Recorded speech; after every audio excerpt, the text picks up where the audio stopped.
So I've wanted to ask you a question now for about 25 years.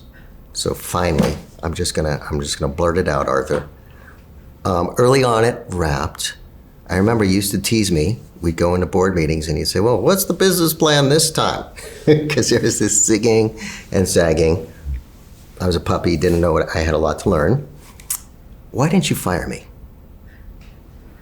Well, this goes back to this whole idea of persistent investing. And, if we fire you or close the company, in that case, you were the company. You weren't about to get somebody else. There wasn't enough business there for anybody else to attract anybody else to. If there had been, you might have been in trouble. But you made sure you got rid of all the good guys. Well, that's a survival strategy of a sort. I didn't even think about that. So I think but that was an example where you were making progress. You were taking the same software base, you were repositioning it, and you were making enough progress that you could keep raising a little money and keep going. And and the alternative is firing you, writing off the investment, and then having to go find some other experiment to climb into. Yeah. So okay. Lousy choices. Just you made the decision that sucked a little less. Right. Sounds like. Yeah. So years later, at the beginning of Crux, we were trying to figure out a thing, and I'm grateful and psyched that you got involved a little bit later, but not at the beginning. And we were angling, trying to figure something out, and it didn't work. When all of that was buttoned up, and I think I was very conscious of wanting to write a polite email thanking you and your partners for the time that you spent looking at it. But it was, it was a little, we didn't get where we wanted to go, at least at that moment.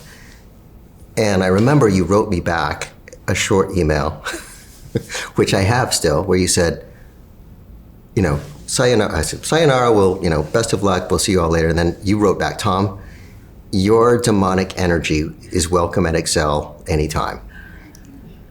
What was that about? The demonic energies, because I will tell you that's become a term of art around here, and we can talk about that in a minute.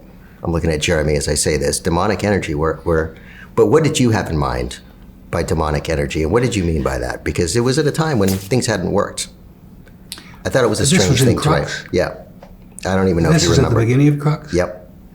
Well, at the beginning of Crux, I remember just supporting you initially, but the partner that had been who was our sort of consumer partner and who was in Yahoo, just didn't click with you that well. And so I was trying to pass it on to a younger partner, the relationship onto a younger partner, but I think I ended up doing it for the firm at that point in time anyway. But, it's back to this question of some cogs are better than other cogs in this process. And demonic energy is really important. And but I think it's a little bit like the way they rate diving. They characterize the dive with one number and then how you did it with another. And, and as a venture guy, you want to sort of pick off an 7 or 8 dive and have it done at 10, right, as opposed to the 10 dive done at 5. And demonic energy can get you up to the 10 on the doing, and so it takes.